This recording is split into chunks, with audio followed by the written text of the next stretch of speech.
తీసుకోండి. స్టార్ట్. పాపాయి నువ్వు ఏం చేయవాక చూస్తూ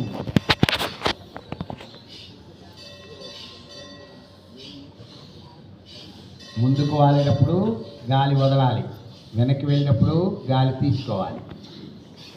ముందుకు వాలేటప్పుడు గాలి వదలాలి, వెనక్కి వెళ్ళేటప్పుడు గాలి తీసుకోవాలి.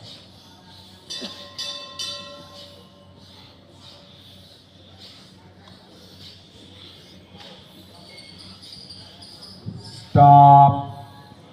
మళ్ళీ అరచేతులు మోకాళ్ళ మీద పైకి తిప్పాలి, తల వెన్ను నిటారు చేయాలి, కనులు తెరవరాలి.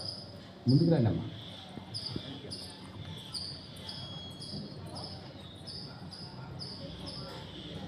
కూర్చో. ఎండ తగ్గుతుంది, కూర్చో. ఖాళీ ఉంది కదా, అంత మొహమాట ఎండలే.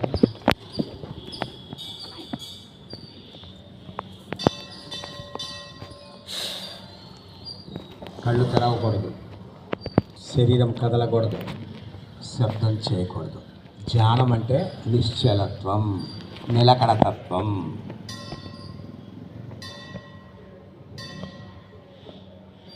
ఇప్పుడు శరీరాన్ని కదల్చకుండా ఉంచుతున్నాం మనం.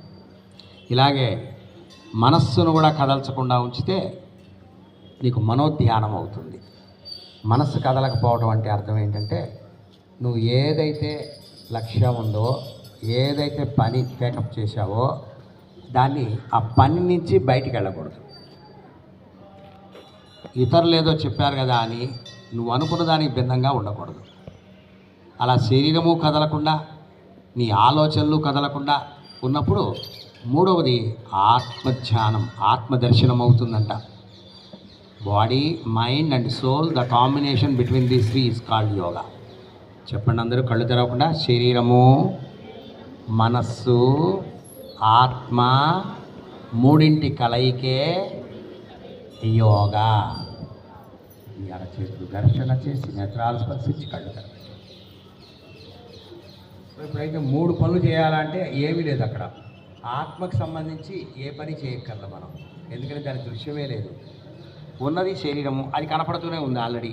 మనం చేయాల్సిన ఒక్క పనే ఏమిటంటే, మనం ఈ శరీరం ఎక్కడుందో అక్కడే మనసును ఆపుకోవాలి. నువ్వు ఇప్పుడు ఎక్కడున్నావు? ఈ యోగా. ఇంకో అరగంట, ఒక గంట కూర్చుంటావు ఇక్కడ అనుకుందాం. ఈ గంట సేపు ఇంకోటి ఏం ఆలోచించకూడదు. అయిపోయా, యోగా పూర్తవుతుంది. వ్యాపారం చేసేవాళ్ళు షాప్కి వెళ్తారు, అక్కడ ఎక్కడ కూర్చున్నారో అదే ఆలోచించాలి. గుడికి వచ్చారు, ఉదాహరణ గుడిలోనే ఉన్నాం. గుడికి వచ్చినప్పుడు గుడి ప్రదక్షిణాలు చేసినప్పుడు వాళ్ళని వెళ్ళి చుట్టం చేయకూడదు. దానికి నియమం